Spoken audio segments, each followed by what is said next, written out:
gotta be honest with you. Listen, I'm enjoying the heel turn for John Cena. I'm invested for the most part in all the stories they're telling. This episode left me with nothing to talk about. I actually considered whether or not I should even come up here. I thought the only noteworthy thing from this episode was John Cena and Cody Rhodes yet again. And even that's kinda murky, because on paper, it was the exact same segment. Literally, beat for beat, the exact same segment. John Cena comes out, the crowd boos him, he insults the crowd for 20 minutes, gets all that heat on him, Cody Rhodes comes out, literally the same segment. Only this week, John Cena walked away instead of Cody Rhodes. Just to be blunt with you, I'm seeing the criticism. You're seeing a lot of people, even people that do what I do. Everyone's saying that the hype, the build for WrestleMania this year, ain't all that. I think we could all agree it was not going to meet the standard of WrestleMania 40. You were just not going to recapture the same hype and energy and buzz that last year's WrestleMania had. Because last year had The Rock, Roman versus Cody and Seth. And then you had Cody finishing the story. It's going to be hard to follow that up. So, naturally speaking, this build-up, unless The Rock was going to be here, which unfortunately he's not, it's making the build not that exciting. I'm not going to sit here and pretend that everything I saw on Raw tonight was a banger. Some of it was boring. Again, like long-term, we might get something special, but in the immediately, it kind of feels like we're spinning our wheels, trying to get to WrestleMania. And that's not great. It's not a good thing to feel. Triple H might not care. I don't think that's true. I think Triple H does care.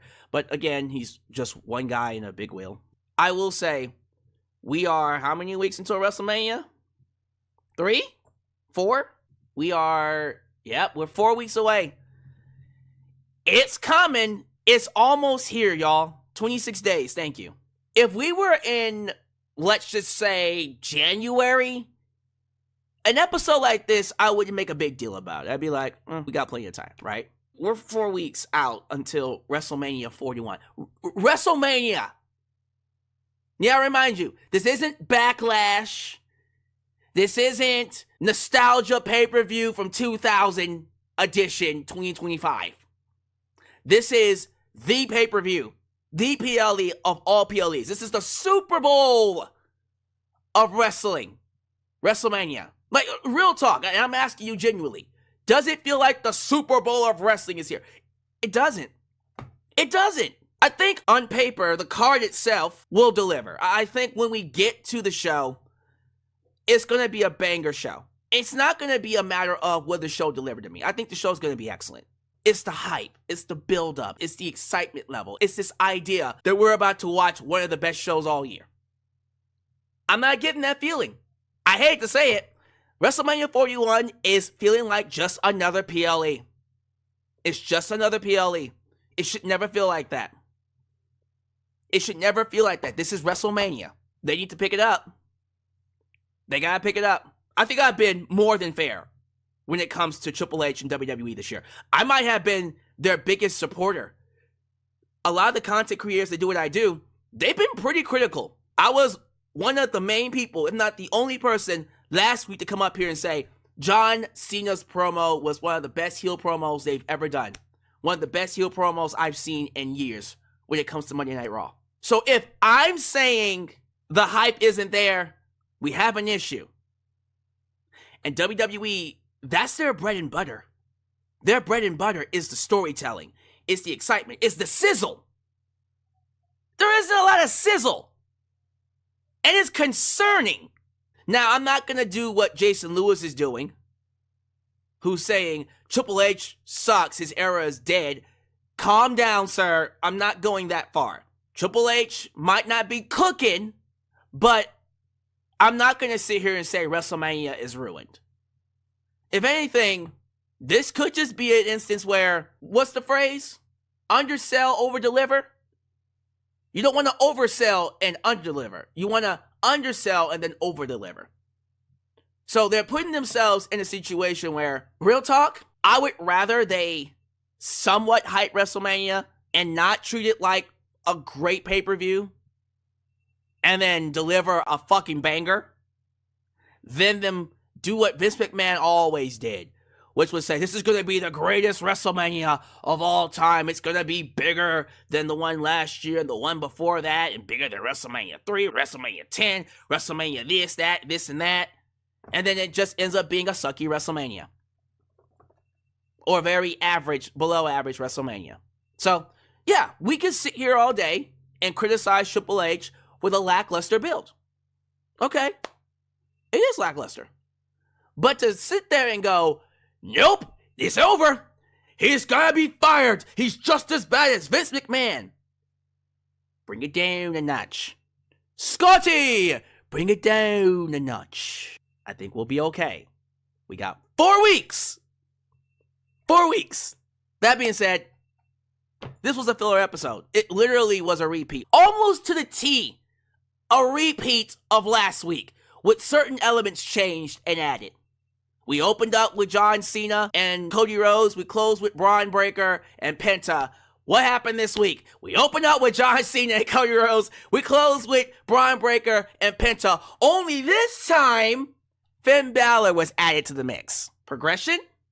Bianca Belair, Rhea Ripley, and Io Sky brawled. But this time, Bianca Belair came out on top instead of Io Sky or Rhea Ripley. Progression? I feel like in their minds, WWE is just ready to get to WrestleMania. Let's just get past WrestleMania. And I don't like that.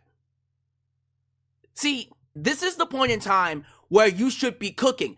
During the midst of the year, you could be doing that. You could be doing the whole, look, we're going to be taking our time to let these storylines cook. Filler episode this week, but we'll start cooking when we get to SummerSlam or around SummerSlam, and then you'll understand why we took our time, right?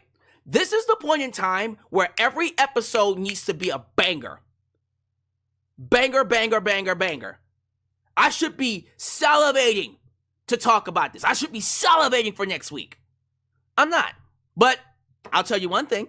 At the very least, John Cena talked about the championship. What was that one thing that people were bitching about last week? Why didn't John Cena talk about winning his 17th title? Well, guess what? He talked about the 17th championship. But let me guess, you're upset that he didn't talk about The Rock. I'm hearing all the criticisms. I'm hearing people say, this is a promo that he should have cut in 2013. Well, 2012, really, but 2013. It's 12 years too late. What?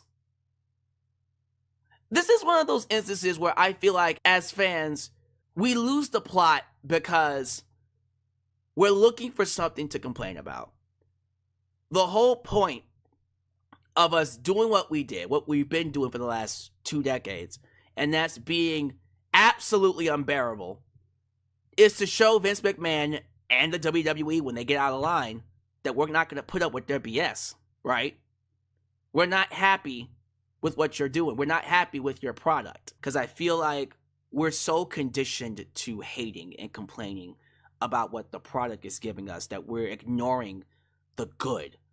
What John Cena did last week was incredible. What he did this week was also good, even though it was a repeat. This is masterful heel work that John Cena is doing. And for anyone to complain about it, I kind of feel like you're giving the wrestling business, the people in charge, a reason to not like us. Because what do they always say? You all bitch and moan and complain, and you're never happy. You don't know what you want, even when you have it. John Cena turning heel was like that ultimate pie in the sky, it would never happen ordeal. We finally have it. Legit heel John Cena. And people aren't happy about it. Now they're saying he should go back to being a babyface. Like, what do you want? What do you want? Do you even know what you want anymore? I know what I want. Cena as a heel is exactly what I want. I want John Cena to win the 17th win his 17th championship, beat Ric Flair's record, and then take that WWE title design, throw it in the garbage, break it, and then bring back the spinner belt. And then carry the spinner belt for a full year to maximize his heel heat. Yeah, I said it. I want John Cena to bring back the spinner belt. It's too good. Imagine the heel heat he would have carrying that spinner belt for a full year and then beating people. That man said, I want to ruin professional wrestling. You can't get any worse than that. I hope he does it. I genuinely hope John Cena, when he beats Cody Rhodes for that championship, he should bring back a belt that people hate. Maximize the heel heat. If he's going to be here, he's going to be here for the whole year. Get the most out of it. WWE Champion John Cena needs to be that guy that fans pay good money to see lose. Jey Uso apparently is doing a storyline where he's botching because last week he, on accident, botched his dive. And now this week, on purpose, he botched his spear. And they're turning it into an actual storyline where people are saying, I don't know, Jey, if you're ready for that championship. We had his brother, Jimmy Uso, come out and say, I don't know what's going on with you, but you've been botching. And you gotta respect that. You gotta respect WWE for listening to the fan backlash, the fan response, and then working it into the storyline. I love it. I have a serious issue with the way that fans are reacting to Jey Uso. It kind of bothers me because, yeah, he needs to improve a little bit inside the ring. He needs to pick it up. If he's going to be a world champion, his matches need to meet the standard of a world champion. Gunther meets that standard. Jey Uso checks off literally every other box. Charisma, check. Mic skills, check. Storytelling, check. He's great at all of that.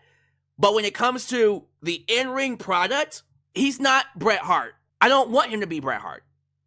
I want him to be, at the very least, Bret Hart light. Good. You know what I mean? This is the hottest Jey Uso will ever be in his entire career. It's all downhill from here. I'm at least happy that he's going to get the title, that they capitalized on it. He's not going to ever win the WWE Championship. So at least let him win the world title. And then let's see if he picks it up. I see the criticism. I agree somewhat. His in-ring skills need to be sharpened up a little bit. But I'm not going to can his entire push. I think that's crazy. Don't can his entire push because you're not happy with his performance inside the ring. Let's see if he improves. Let's see if he gets better. Don't know what they're doing with the IC title. Thought we were going to get Penta versus Braun Breaker, which would have been a great match for WrestleMania. And then I saw the match this week and went, never mind. That match was not great. And then it ended in a DQ, which made it worse. And then Finn Balor came back, and I'm just like, okay, is this another multi-man match? We already have multiple multi-man and women matches. It's getting kind of ridiculous now. So what? We're going to do Finn Balor versus Braun Breaker versus Penta? And someone's saying Dominic Mysterio might be added. And that's fine. If they add him to, then it's a fatal four-way, but that's, I don't know, y'all. It's a lot. Yeah, I agree that the hype, the build for WrestleMania is lacking. But you know what? When it comes down to it, as long as the card delivers, who cares? Who cares?